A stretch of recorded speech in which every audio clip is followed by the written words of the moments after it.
Web Rádio Fraternidade. É a Web Rádio Fraternidade, a nossa ferramenta de paz. Invadindo ruas, campos e cidades, com amizade, amor, muito mais. É a Web Rádio Fraternidade, a nossa ferramenta de paz. Invadindo ruas, campos e cidades, com amizade, amor, muito mais.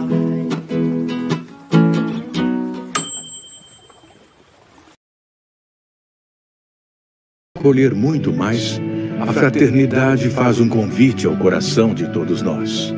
Vamos juntos garantir o tratamento nutricional e a vida dessas crianças. Vamos nutrir de amor a nossa humanidade.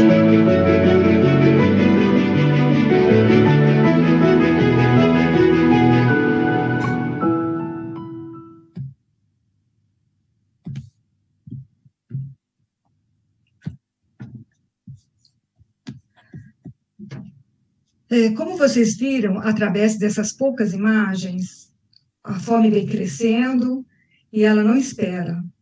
Por isso, estamos deixando esse chamado a todos. Eu gostaria de encerrar esse apelo com uma frase da nossa palestrante que está aqui hoje conosco, a nossa querida irmã Aila. Algum tempo atrás, nós traduzimos aqui alguns vídeos da irmã Aila para o alemão. Em um dos vídeos, ela diz o seguinte: o que quer dizer ajudar? Ela diz que não existe fronteiras para a recepção da ajuda, como também para aquele que quer ajudar. Se você quer conhecer melhor os projetos da fraternidade e ajudar esta causa ou convidar outras pessoas para uma conexão fraterna, você pode entrar em contato conosco. Nós vamos deixar no nosso chat os links onde vocês poderão ajudar, ou você entre em contato direto com o site da Fraternidade, fraternidadesemfronteiras.org.br. E antes de começarmos, eu gostaria de convidar o nosso querido Altino Majeste, que é um fã da irmã Aila, é um presente que nós estamos dando hoje aqui para a irmã Aila, e ele mora no Reino Unido, e recebeu com muito carinho o nosso convite para fazer uma prece. Altino, por favor, você poderia fazer a prece para nós, tá?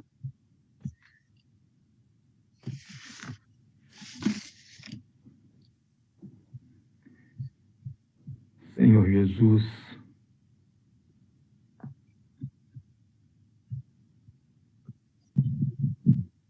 que alegria, Senhor,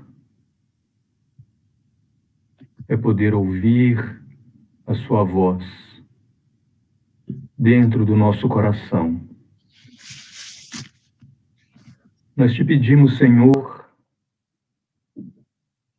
que coloque o seu coração em nosso coração, para que nós, Senhor Jesus, nunca nos esqueçamos que o nosso objetivo é amar de acordo com o seu coração. Nós te pedimos, Senhor Jesus, que coloque as suas mãos sobre as nossas, para que toda vez, Senhor Jesus, que nos dispusermos a ajudar alguém, lembremos que as mãos que servem não são as nossas, mas são as suas. Ajuda-nos também, Senhor Jesus, a colocar os nossos pés nas suas pegadas, para que assim, Senhor Jesus, nunca percamos a direção e o caminho reto a seguir, praticando o seu evangelho através da fraternidade. Coloque também, Senhor Jesus, as suas palavras nos nossos lábios, para que nós possamos ter a fraternidade em forma de som, através da palavra que acolhe, que ampara, que auxilia, a palavra sadia, a palavra boa. E quando nós, Senhor Jesus, não pudermos falar nada, pediremos então, Senhor Jesus, que o Senhor coloque os seus ouvidos nos nossos, para que nós possamos, Senhor Jesus, ouvir a dor do outro, ouvir o desabafo do outro. Porque o Senhor nos ouve tanto, Senhor Jesus. Ensina-nos então a ouvir os outros. Nós te pedimos também, Senhor Jesus, que o Senhor coloque os seus olhos sobre os nossos olhos, para que assim, Senhor Jesus, nós possamos ver o outro como o Senhor vê. E nós te pedimos, Senhor Jesus, que o Senhor nos ensine a fraternidade sem fronteiras. E quebrando, Senhor Jesus, as primeiras fronteiras, as barreiras que existem dentro de nós mesmos. Ajuda-nos, Senhor Jesus, a quebrar a barreira, a fronteira do ego que nos impede de ver o outro. E por isso, Senhor Jesus, antes de tudo o que venhamos a fazer, antes de qualquer atitude, nós pedimos sempre, Mestre, a sua presença entre nós. Porque sem ti, Senhor, não somos nada. Contigo, nós somos tudo. E que nós possamos, Senhor Jesus, doar tudo de nós, tudo para todos, sem restrições e sem fronteiras, porque o seu amor liberta. Ensina-nos então, Senhor Jesus, a sermos livres, amando, hoje e sempre.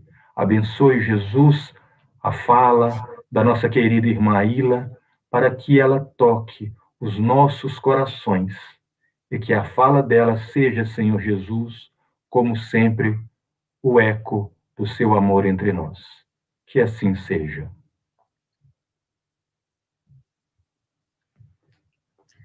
Que assim seja, Altino. Muito obrigada pela prece, foi maravilhosa.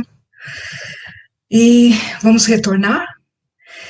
Hoje nós temos como eu já falei, nós temos uma convidada muito, muito especial, uma pessoa muito querida dentro do movimento da Fraternidade Sem Fronteiras, irmã Aila Pinheiro, como carinhosamente a chamamos, e ela é uma pesquisadora dos textos bíblicos, apaixonada por história, especialista nos chamados manuscritos do Mar Morto e nas cartas de Paulo.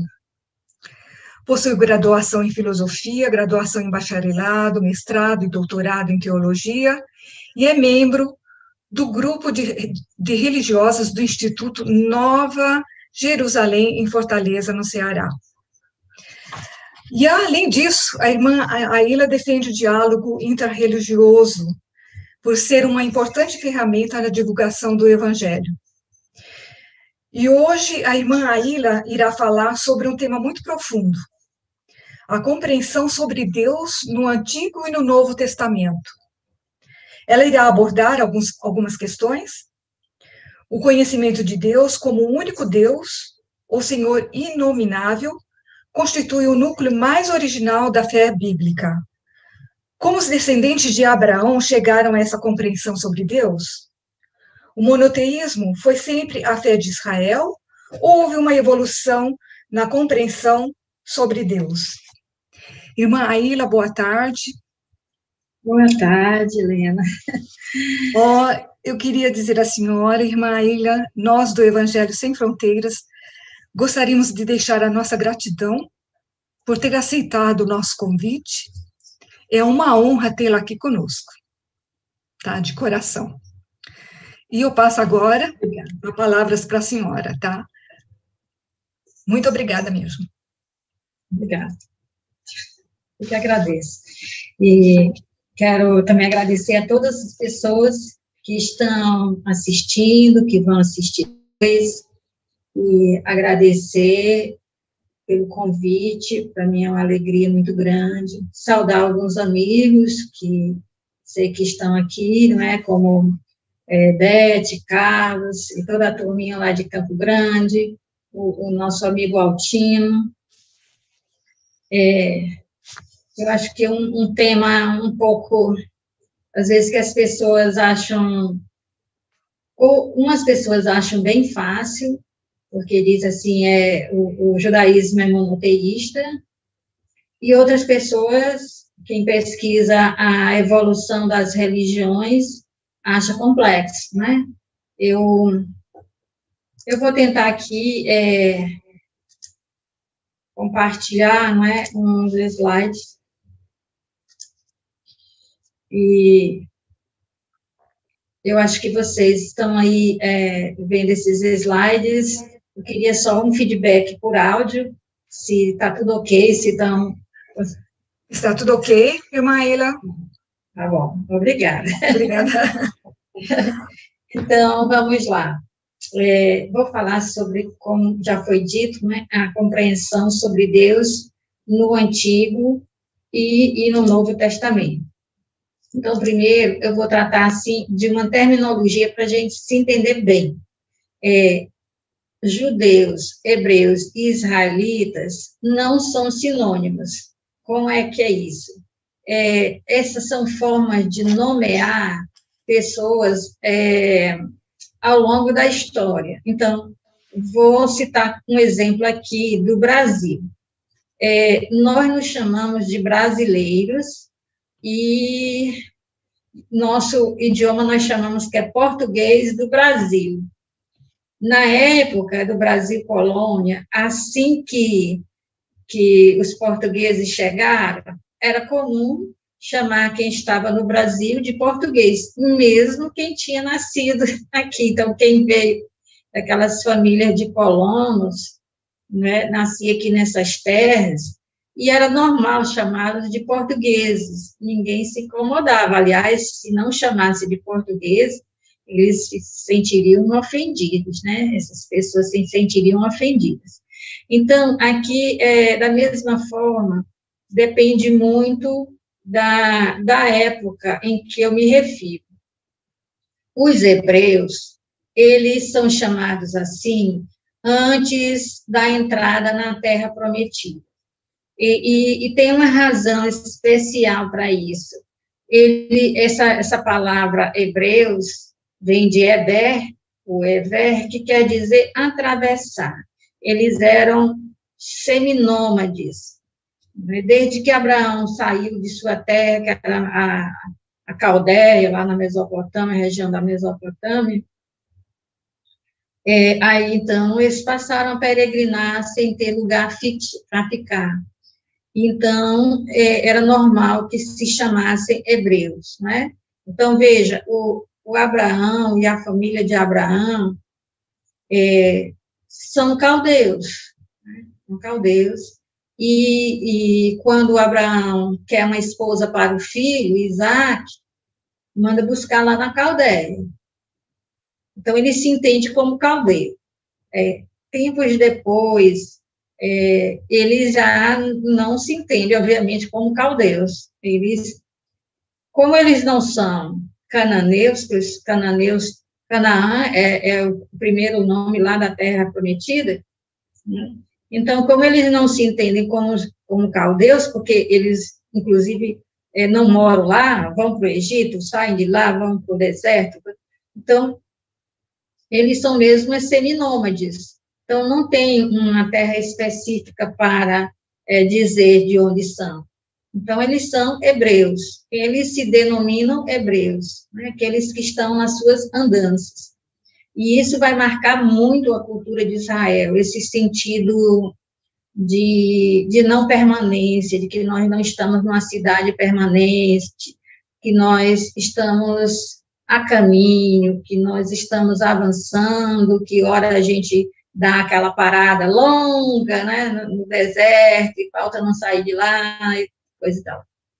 Então, eles são assim. As pessoas, aquelas culturas que tiveram que lidar com essas tribos, os chamava de apiru, que é a mesma raiz, só que apiru tem uma conotação pejorativa. Então, aqueles ciganos, no sentido pejorativo de alguém chamar alguém de cigano, né?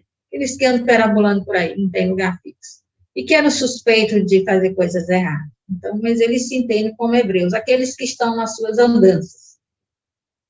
Quando eles conseguiram ficar sedentários, quando eles moraram na Terra Prometida, quando eles conseguiram entrar ali e tomar posse daquela terra, tal, então eles passaram a se chamar de israelitas, simplesmente. Não era mais como, aqui e lá alguém chamava de hebreu, mas só quando queria enfatizar esse caráter de jornada, de transitoriedade, de estar nas suas andanças, né? Paulo, quando ele está falando de si mesmo, lá na carta aos Filipenses, ele diz, hebreu, filho de hebreus, né? Então, por que ele não falou judeu? Porque ele quis frisar aquela raiz, né, de eu sou um peregrino. E Paulo não tinha mais onde morar, ele saía evangelizando, estava indo para todo lugar. Mas, bem, eu não vou falar de Paulo. Olha, que eu começar a falar de Paulo e me empolgo, e aí a palestra vira uma palestra sobre Paulo, e não é esse o objetivo. Né? Então, Jonas também, quando ele está fugindo, ele se diz hebreu. Mas a pessoa só dizia agora hebreu quando queria remontar aquelas raízes das andanças e falar que aqui nós não temos um lugar permanente nessa vida, nós estamos a caminho, né? Então, geralmente se chamavam de israelitas. Todas as 12 tribos se chamavam de israelitas, enfatizando que eram descendentes daquele patriarca Jacó, que também se chamava Israel. Então, no século VIII, um povo da Mesopotâmia, a Assíria, dominou toda a parte norte da terra de Israel. Então, a Assíria conseguiu dominar 10 tribos, né? Então, sobrou a parte sul, a única que não foi dominada foram essas tribos do sul, que era praticamente a tribo de Judá, que era bem grande, e a tribo de Benjamim, da qual fazia parte Paulo. Então, essas duas tribos sobreviveram. E grande parte da tribo de Levi, os levitas, também conseguiram sobreviver, porque, devido ao templo de Jerusalém ficar nessa parte sul, então tinha muitos sacerdotes, né? Sacerdotes são da tribo de Levi. Então, se nós formos pensar, das 12 tribos, sobraram 2 tribos, Judá e Benjamim, e parte, né, das pessoas que compunham aquela tribo de Levi. Será que não sobrou mais ninguém das outras tribos? Sobrou, mas uma ou outra pessoa que migrou, né, do norte para o sul, já vivia no sul, né, e aí migrou, e por isso se salvou lá naquela parte norte. Então, como 10 tribos desapareceram após a Síria, né, invadir aquele lugar, então 10 tribos desapareceram, então não havia como se chamar de Israel, porque não eram mais as 12 tribos. Então, como a maior tribo deu nome ao reino, né, a tribo de Judá, deu nome, que era a maior, deu nome ao reino de Judá. E esse reino durou, né, até o ano 587, né, 86, 87, quando começou o exílio da Babilônia. Então, aí já foi a Babilônia que veio destruir o templo e levou-os para o exílio, né, levou a elite para o exílio, deixou só alguns agricultores. E isso durou até 538, quando os persas derrotaram os babilônios. Então, essa terminologia judeu vem exatamente dessa tribo de Judá, ou seja, são aquelas pessoas do reino de Judá, sejam da tribo de Benjamim, sejam da tribo de Levi, e sejam da tribo de Judá. Então, quer dizer, como a tribo de Judá era muito grande, ela acabou se tornando um reino, não é para simplificar a história, é para a gente poder entender essa noção de Deus. Então, ela acabou se tornando um reino e que durou, né, algum tempo, porque de 722 ela foi salva, não foi destruída pela Síria, e durou até 587 como reino de Judá, simplesmente sem mais as 10 tribos do norte. Por que eu estou falando isso? Porque quando a gente diz a religião dos judeus, essa fase da história, há uma evolução na compreensão de Deus. Todas as religiões, elas evoluem, não é? É importante isso para o diálogo interreligioso, porque, às vezes, por exemplo, eu posso achar que todas as igrejas protestantes têm as mesmas compreensões de Lutero, lá da época de Lutero, como se ninguém tivesse mais nada para dizer, nem mais nada para pensar, como se a religião tivesse parado no tempo e fosse igual aquilo ali, não é? Então, às vezes, as pessoas também dizem assim, mas vocês, católicos, pensam isso assim, assim, sobre o inferno. Eu disse, olha, não tem oficialmente nada que diga isso. Como não tem, antes, não é, se pensava assim, mas a gente evolui, tudo evolui, né? A compreensão de Deus evolui, as religiões evoluem. Claro que algumas pessoas na religião continuam atrasadas e gostam de estar lá no passado, puxando coisas antigas que não tem mais sentido. Mas isso não é o oficial, né?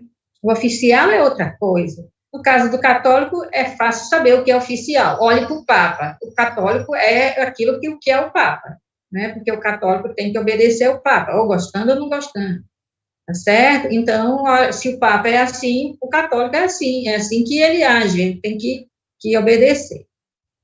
Pois bem, então, essa terminologia, quando eu digo religião dos judeus, não entenda lá na época das tribos, 12 séculos antes de Cristo. Eu estou falando de 5, 6 séculos, né? 4 séculos antes de Cristo. Eu não estou falando de 12 séculos antes de Cristo, tá? Então, eu tenho também a religião dos israelitas,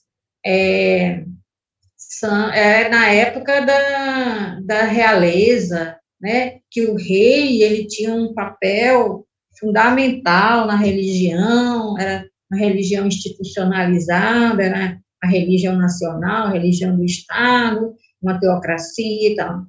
Não é a mesma coisa da religião dos hebreus, quando eles eram tribos independentes, e às vezes aquelas tribos pensavam diferentes sobre Deus, e até na hora da entrada da terra, o livro de Josué diz que Josué teve que juntar todas as tribos e perguntar, nós todos juntos, nós vamos servir qual Deus? Porque parece que cada um quer servir um Deus diferente. Eu vou dizer, eu e minha família, todo o meu clã, nós vamos servir o Deus que nos tirou do Egito. Agora, eu quero saber de vocês, porque a gente tem que se entender, porque cada um está dizendo, tem gente dizendo que foi o bezerro, né, o bezerro de ouro, o Boiapes, né, a divindade do Egito, o Boiapes é representado num bezerro de ouro, é que nos tirou do Egito. Afinal de contas, a gente tem que se resolver agora, quem é que a gente vai servir? Então, não, nós vamos servir mesmo, é o Deus dos patriarcas, é o Deus da aliança, então tá certo. Então, eles não tinham essa compreensão unitária sobre Deus. Então, houve uma evolução. E o que é melhor é que o contato com outras culturas foi muito doloroso, porque exilou, tirou da terra, né? Sem querer. Uma coisa é você sair do seu país por questões familiares, porque você constitui uma família em outro lugar, por questões de emprego, por N motivos que a decisão... Outra coisa é você ser obrigado a sair da sua terra natal sem você querer e não poder voltar a ela, né? E não ser cidadão na outra terra, não ser cidadão, não. Isso é terrível, que é a questão dos refugiados, né? Então, nós precisamos entender isso. Então, o que é básico em todas essas fases em que eles vão compreendendo Deus. O que é base? É a aliança. A aliança está presente em todas essas fases. E o nome aliança, em hebraico, é berit. Hoje em dia se chama brit, né? No hebraico moderno, mas no hebraico bíblico é berit. E por que que eu coloquei isso aqui? Para mostrar que sei hebraico? Não, é porque esse nome que nós traduzimos por aliança, ele não tem correspondência nas línguas modernas, principalmente nas línguas ocidentais. Porque quando eu dizia berit, né, eu podia estar falando, ia depender do contexto, eu podia estar falando de um casamento, convidando uma pessoa para um casamento, ou então falando que alguém realizou um casamento, ou eu poderia estar falando de que eu vendi o meu terreno, meu pedaço de chão para alguém, fiz um contrato de compra e venda, cedi ou arrendei, né, cedi meu terreno para alguém morar e me pagar com o produto da terra. Poderia estar falando de um acordo, de um pacto, né? Eu escrevi pacto, mas é um pacto. Podia estar falando aí de um pacto, em que a gente entrou num acordo sobre determinado ponto, né? Então, tudo isso era berit. Então, ia depender do contexto em que a palavra aparecia. Então, a pessoa tinha que ouvir a palavra. Às vezes, eu não sei alemão, não, mas eu sei, pelo menos isso que a gente até, quando estuda grego, de vez em quando o professor fala sobre o alemão, porque tem os casos, né? Nominativo, acusativo, dativo, certo? E aí ele dizia, isso aqui só dá certo na língua moderna, em alemão. Então, é só isso que eu sei. Então, às vezes, em alemão, a gente tem que ler a frase inteira, pelo menos foi o que me disseram, para poder entender do que se trata, né? Então, você vê que a pessoa de língua espanhola, ela reclama do português, porque ela vê o ponto de interrogação só no final da frase. Ela fica, como é que eu vou saber que é uma pergunta? Se não tem, porque o espanhol, ele já coloca a interrogação antes de começar a frase, ou a exclamação, e ele já vai dando o tom de interrogar ou de exclamar quando ele começa a falar a frase. E ele reclama que o português coloca só no final, só a última palavra que é uma pergunta, o resto tudo foi uma afirmação, né? Então, mas veja, são coisas dos idiomas, e berit era assim, você tinha que ouvir várias frases, ouvir quase a história toda, para saber do que se tratava, porque era algo que significava muita coisa. Então, eles tinham um relacionamento com Deus, que isso foi comum em todas as fases, que era o relacionamento de que Deus tinha feito um berit com eles. Então, mas aí, o que era esse berit? Era algo que era parecido com casamento? Ou era algo que era parecido com um contrato de você faz isso, eu te dou isso e você me paga com isso, né? Então, eu te dou o meu terreno, você me paga com a produção. O que era esse berit de Deus com o povo de Israel, né? É aí que isso vai mudar e depende muito da compreensão de Deus para poder entender esse berit, isso que a gente chama de aliança. Então, nesse berit, tinha 3 promessas de Deus através das pessoas que eram, como se diz em hebraico e também no catolicismo e no protestantismo, ungidas, pessoas que tinham a inspiração. Então, as pessoas que Deus decidia inspirar e dizer para as outras qual era a vontade de Deus. Então, essa pessoa que era inspirada sobre essa aliança, primeiro foi Abraão, que teve essa experiência de inspiração e deixou para o seu descendente, dizendo que Deus tinha feito berit com com ele e com seus descendentes. Depois foi Moisés, né? Na hora que eles se tornaram escravos, Moisés, Deus disse também para o povo através de Moisés, que foi inspirado para isso, já disse algo mais sobre esse Berite. Para Abraão, só disse assim, olha, sai daqui, vai para a terra que eu te mostrar, que lá eu farei de ti uma grande nação, te darei uma descendência grande e tal.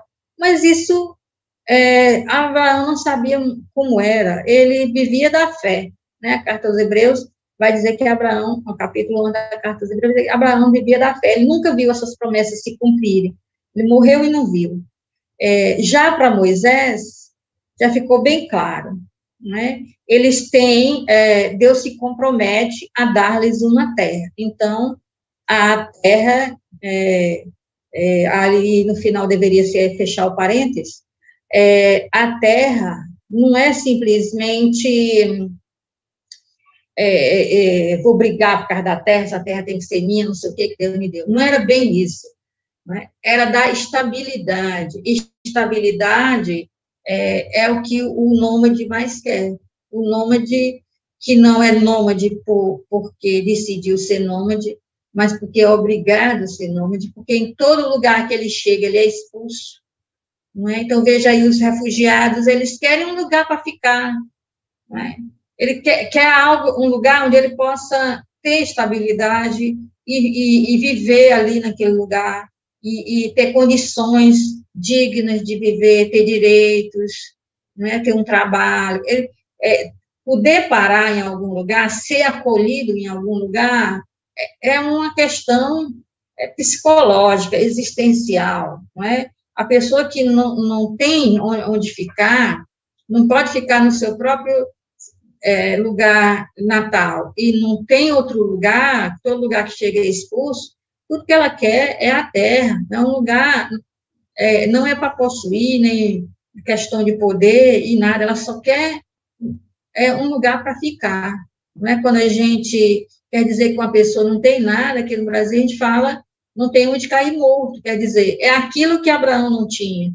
Abraão não tinha onde sepultar a esposa, Sara, né? E ele teve que propor uma reunião com os donos do lugar para que cedessem a um preço caríssimo, porque ele não cedia nem vendendo a terra, as pessoas não vendiam naquela época.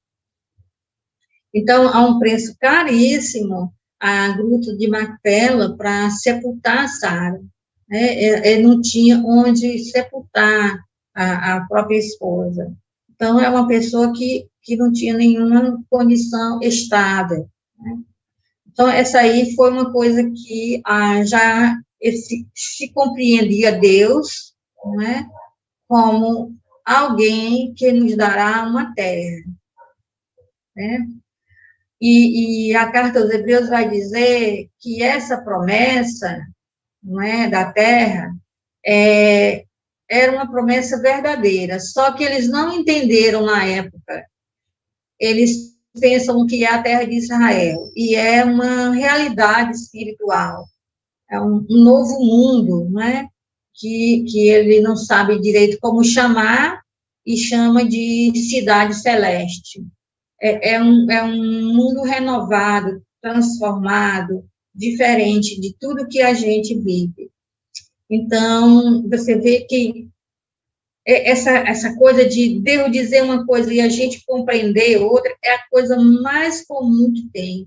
Vamos ver o exemplo de São Francisco. Deus inspira São Francisco, reconstrói a minha igreja. Aí São Francisco vê aquela capelinha, não é? Com as paredes tudo derrubadas, só metade das paredes. Então, São Francisco chama os amigos e disse, vamos reconstruir, porque eu estou sentindo no meu coração uma inspiração que eu tenho que restaurar a igreja. Terminou, a capelinha ficou linda, colocaram as paredes em pé, colocaram o telhado e tudo, e aí, quando terminou, ele sentiu aquela voz de Jesus dizendo, tá linda, mas eu estava falando da igreja, pessoas, papas, bispos, pessoas, tudo, todo mundo que está aí apegado a dinheiro, estava falando era disso, né? Então, você vê, é uma coisa que acontece. Então, a mensagem vem, mas dependendo da minha mentalidade, eu demoro tempo para compreender tudo aquilo que está em jogo. E quando eles entraram na Terra, aí, então, é a época de ter rei. Com alguns séculos, eles passaram a pedir um rei e ter um rei, um governo centralizado. E aí surgiu o Saul, que quase não conseguiu reinar, foi morto logo em batalha, e veio Davi, que foi realmente quem conseguiu instaurar um reino. E para que servia o rei? O rei servia para garantir o monoteísmo e a proteção das pessoas. O rei, ele era, antes de tudo, um chefe de guerra, um chefe de exército, né? Ele garantia que ninguém ia tirar aquela estabilidade, que qualquer povo que viesse querer aquela terra, porque nós estávamos num momento da história da humanidade em que todas as etnias brigavam por um pedaço de chão, porque ninguém sabia que mais à frente havia outro pedaço de chão, né? Então, há 500 anos atrás, quando disseram a gente vai navegar aqui, né? Disseram, mas é louco, depois daí não tem mais nada, não é? Então, como hoje algumas pessoas também dizem, tão maluco, não existe vida em outro planeta. É a mesma coisa, não existe as Américas, né? Só existe até aqui, no final aqui da Europa, acabou o mundo. Então, aquelas etnias não sabiam que mais à frente elas poderiam migrar, que ia ter... Não, elas queriam aqueles lugares ali que eles achavam que o mundo era só aquilo ali. Então, o rei era um representante de Deus perante o povo e um representante do povo perante Deus, e então tinha que manter o monoteísmo, porque eles tinham conquistado a terra, e aí se misturaram, né, com seus vizinhos, e os vizinhos eram politeístas, adoravam muitos deuses, e eles passaram a adorar muitos deuses. Então, o monoteísmo quase que não sobrevive antes da monarquia. E a função do rei era garantir que o outro Deus não seria aceito nem adorado, né? E garantir proteção para o povo. Então, aí, por causa do monoteísmo, criaram o templo. E com o templo veio a institucionalização da religião. Se institucionalizou o culto, se escreveu regras de como que tem que ser o sacrifício, como é que tem que ser o sacerdócio e tal, não é? Mas tinha uma coisa boa dessa religião, era a sacralização do cotidiano, ou seja, o que eu faço no templo não é diferente do que eu faço no meu dia a dia, não é? Então, por exemplo, eu crio o gado miúdo, ovelhas e cabras. Quando eu vou no templo, o que é que eu levo? Aquilo que eu trabalho. Eu levo uma cabra, eu levo uma ovelha e tal, né? E se eu planto, eu sou um agricultor, o que é que eu faço? Eu levo os frutos. Então, aquilo que... E lá no templo eu recebo as bênçãos para que o meu trabalho dê certo, para que tudo vá bem na minha vida e tal. Tinha essa coisa boa, mas também tinha a teocracia, e o rei começou a dizer que Deus queria isso e mais aquilo outro que Deus não queria, não é? Então, ficou uma religião difícil. Então, chega o exílio da Babilônia, como eu falei, né? E aí é que houve uma grande crise religiosa e praticamente quase que a religião de Israel acabou, mas não podia acabar, né? Porque Jesus iria vir desse povo, então esse povo tinha que continuar monoteísta. Mas por que quase que a religião de Israel, o monoteísmo de Israel acabou? porque eles foram levados para o exílio. Como foram levados para o exílio, eles perderam a terra, que foi a primeira das promessas. Depois, o rei descendente de Davi foi preso e estava lá no porão do palácio do rei Nabucodonosor. Né? Quem mandava neles agora era um rei pagão, não era um representante do Deus dos patriarcas. E o templo foi totalmente destruído. Então, as três promessas ruíram. E era uma religião baseada na Berite, né? E esse Berite tinha, como era um pacto, como era um contrato, como era até mesmo um casamento, tem que ter as promessas de um e as promessas de outro. Então, qual era a promessa de Deus? Essas três coisas, era assim que eles entendiam. E a promessa do povo era adorar um só Deus. Aí o povo dizia, como é que Deus volta atrás naquilo que ele prometeu? Né? Mas o que ele prometeu foi uma coisa do âmbito espiritual, não foi nesse materialismo, né? A terra não é a terra de Israel, é outra realidade. O rei não é um rei político lá em Israel, é outro tipo, é a soberania da vontade de Deus que vem a nós a partir de Jesus Cristo, que é o soberano, né? E o templo não é um templo de pedra, né? É um templo que é o nosso coração, né? Como vai dizer Paulo muito bem isso, que o Espírito Santo habita em nós, né? Então, não é um templo lá de Jerusalém. Então, mas eles não entendiam isso assim. Eles estavam entendendo, como eu disse, as religiões vão se desenvolvendo, e eles estavam entendendo isso. Né? Então, foi uma coisa muito difícil a continuar o monoteísmo após esse exílio. Mas, devido aos profetas, principalmente Ezequiel, que tinha umas noções muito mais amplas de Deus, né? Que o monoteísmo continuou. Né? E muitos profetas, não só Ezequiel, mas Ezequiel deu o pontapé inicial, então ele foi muito importante. Então, o monoteísmo, ele teve que se refazer sem aquelas três estruturas, não é? Então, ficou, o que é importante? Estar na terra, não é? Ter um templo, para alguns eram, porque sempre nas religiões tem aqueles que são mais materialistas, não é? Tanto que esses voltaram, quando puderam voltar, construíram o templo, não é? De novo, e tal. Mas, para a maioria não voltou para a terra de Israel quando pôde voltar.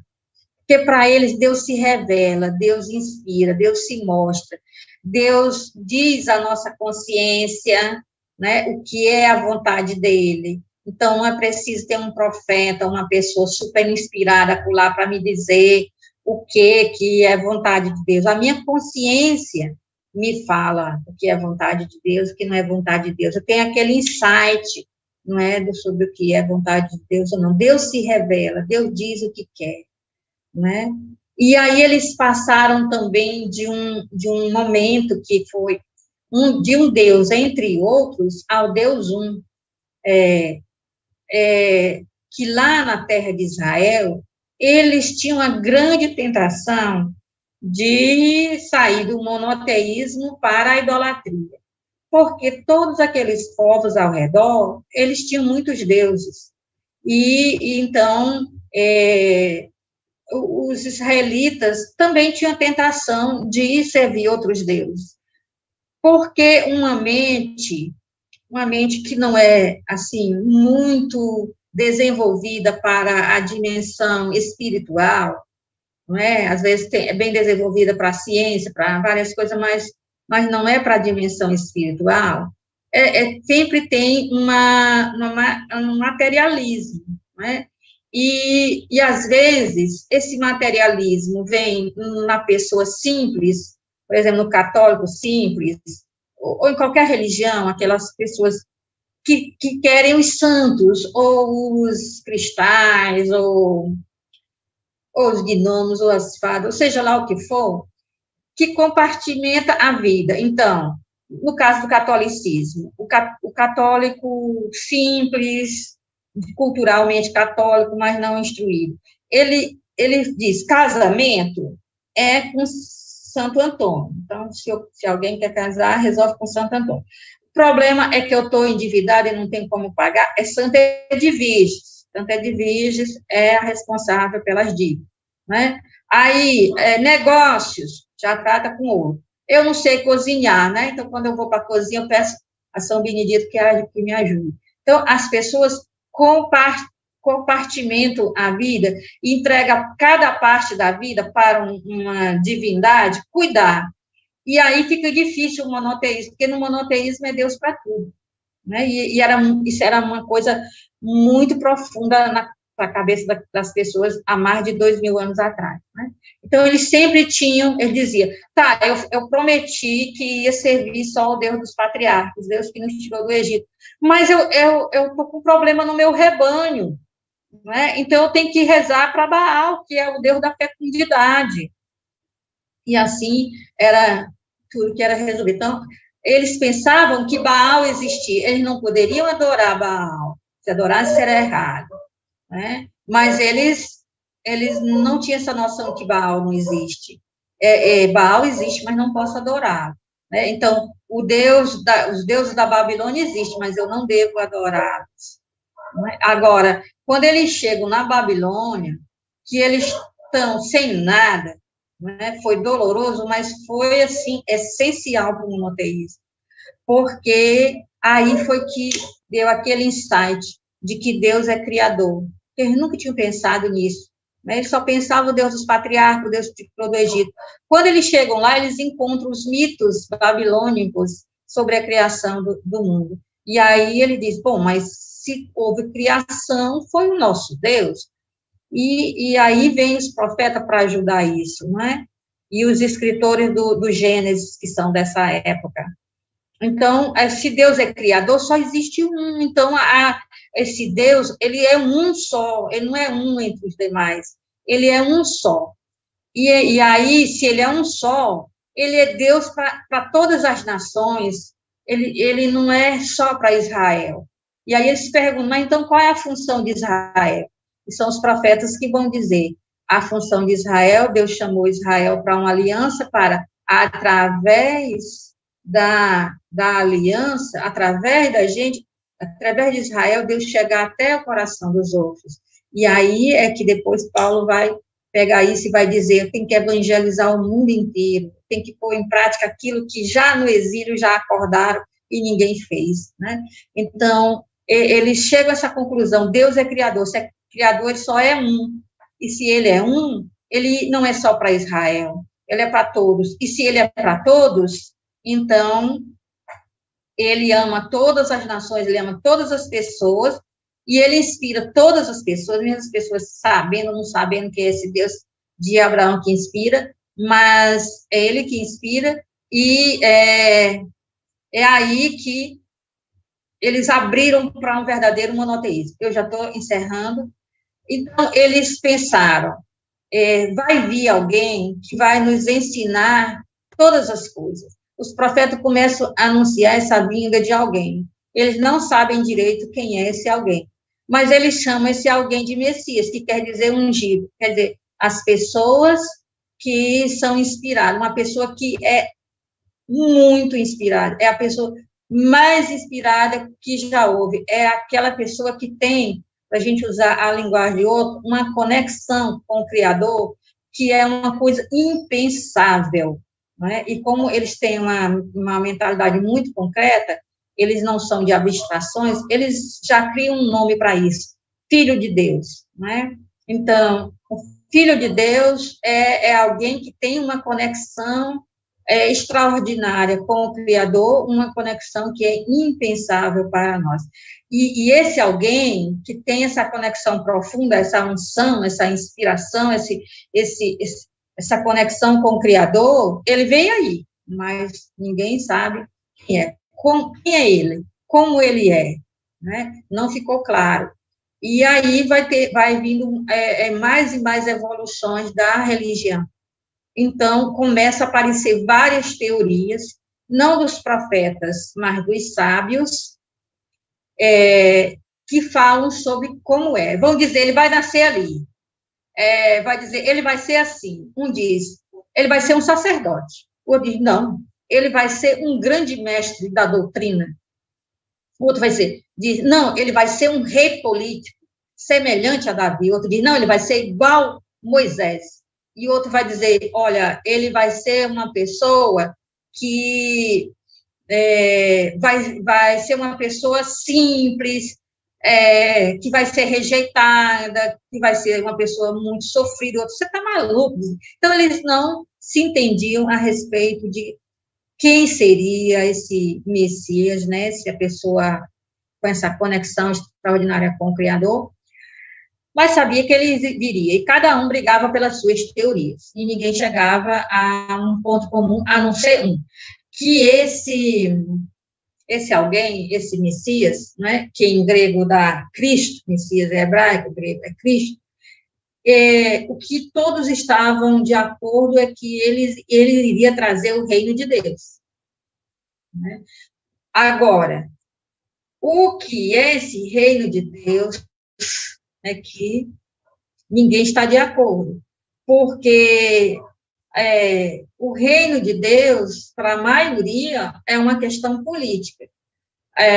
Esse alguém que viria aí, né, eles chamam o que há de vir, né, tem até um livro em espanhol, o que há de venir, né, que é um livro sobre o Messias. Então, esse que vem aí, ele vem para começar um reino de Deus. E aí, a maioria dizia, é um império, um novo império. Então, quando chegou na época de Jesus, que Roma dominou sobre os povos conhecidos na época, então, ele disse, é agora que vai vir aquela pessoa que Deus vai mandar. Por quê? Porque, para ser um império, tem que dominar todas as nações, dominar sobre todas as nações. E Roma domina sobre todas as nações. Nós temos um império aí, o Império Romano. Então, o que acontece? Esse alguém que vem, ele vai derrotar Roma e vai ter o Império de Israel no lugar do Império de Roma. Pronto, então isso aí encaixou. É isso mesmo. Esse alguém que vem vai começar um novo império, né? E aí vem Jesus, e Jesus não corresponde a nenhuma dessas teorias. E é incrível, e Jesus vem falar sobre o reino de Deus, só que o reino de Deus que está na cabeça de Jesus é uma realidade que acontece no coração do ser humano, e não na política, né? Então, o negócio fica confuso, né? Então, aí nós já entramos para a questão do cristianismo, que vem desse judaísmo de Jesus e bebe nessa fonte do judaísmo, mas agora é cristianismo. Então, para Jesus, quando ele nos ensina o Pai Nosso, ele começa dizendo, Pai Nosso que estás nos céus. Com isso, ele quer dizer que Deus está numa realidade que nós não atingimos. Né? Venha a nós o vosso reino. Então, é um pai que é rei, ou seja, é um rei que é pai, né?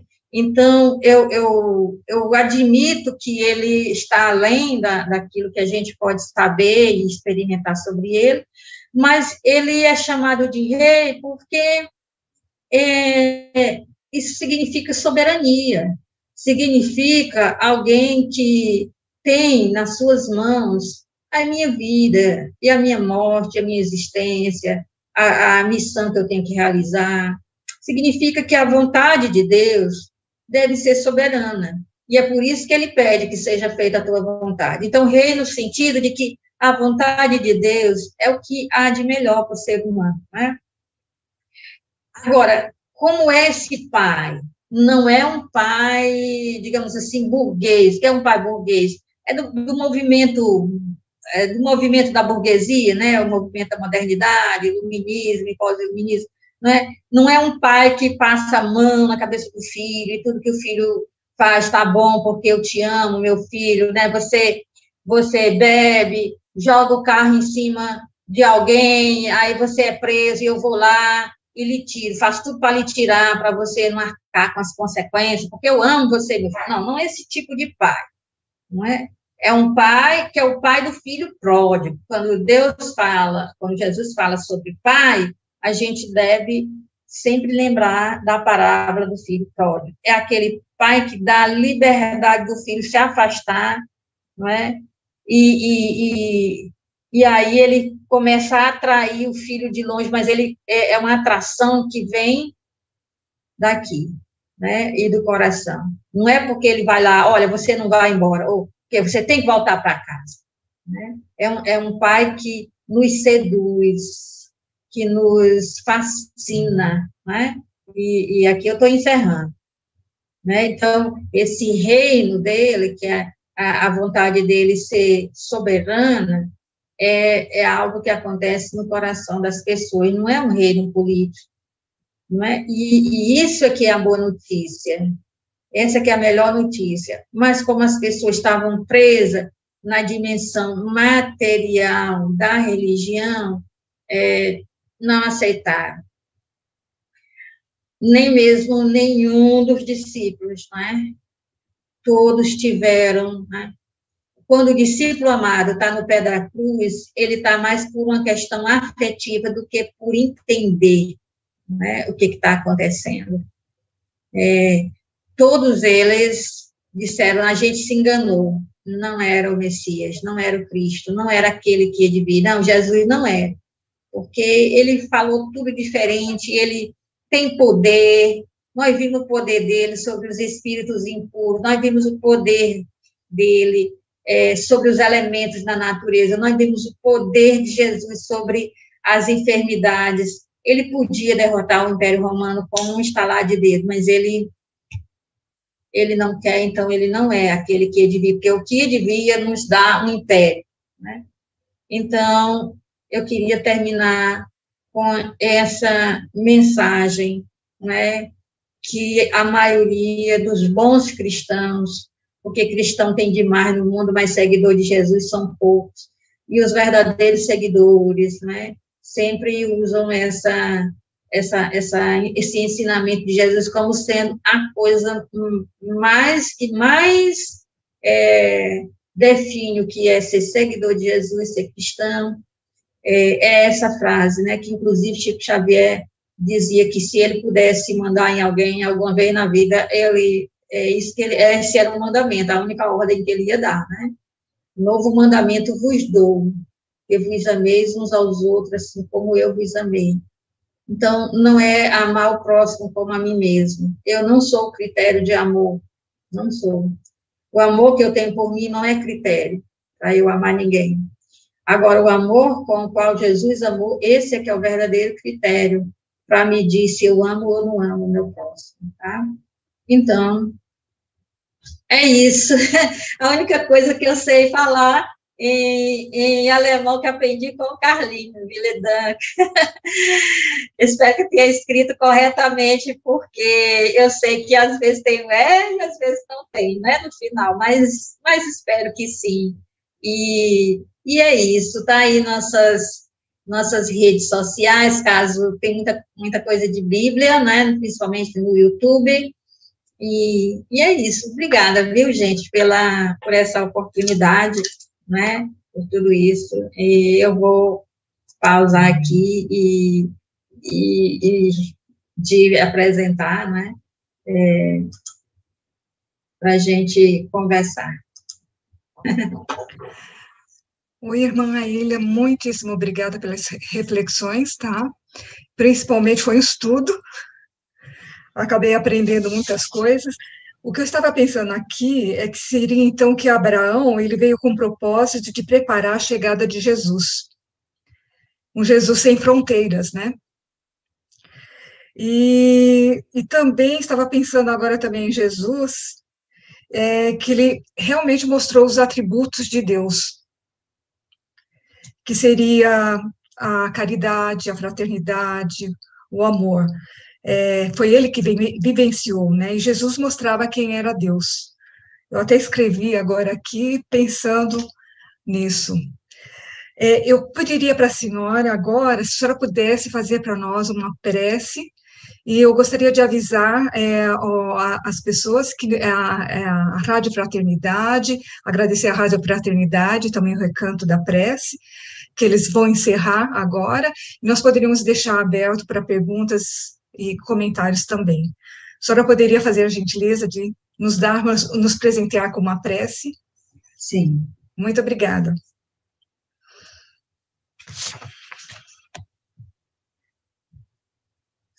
Senhor Jesus, nós estamos vivendo momentos de recordação, ou seja, de trazer de volta ao coração aqueles acontecimentos que marcaram o final de tua permanência aqui nesse mundo entre nós.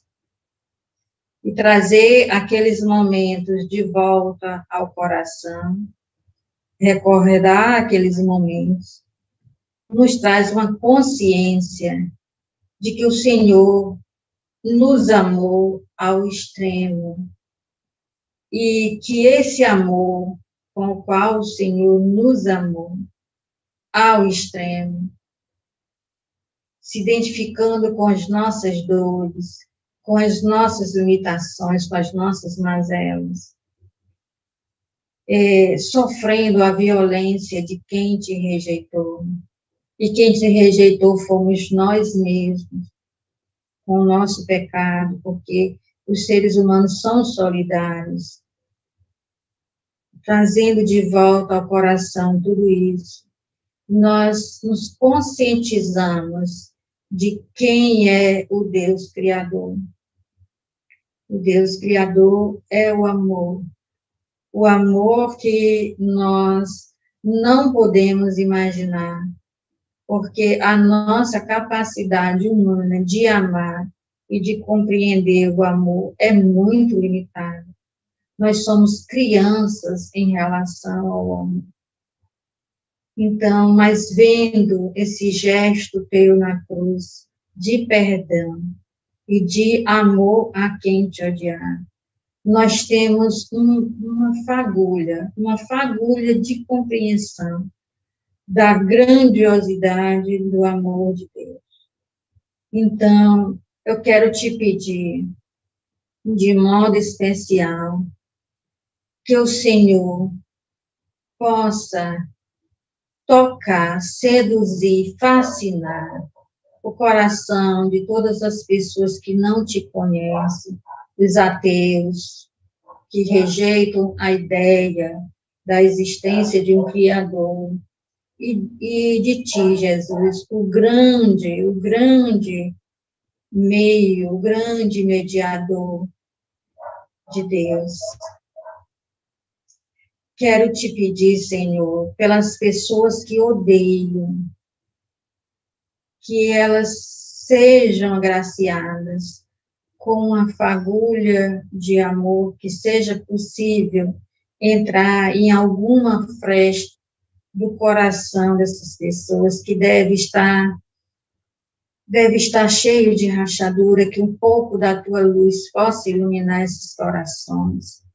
Te peço, Senhor, por todos os obsessores, que recebam eles o teu amor, o nosso amor por eles, que possam ser resgatados e fazer parte desta luz que és tu, Jesus.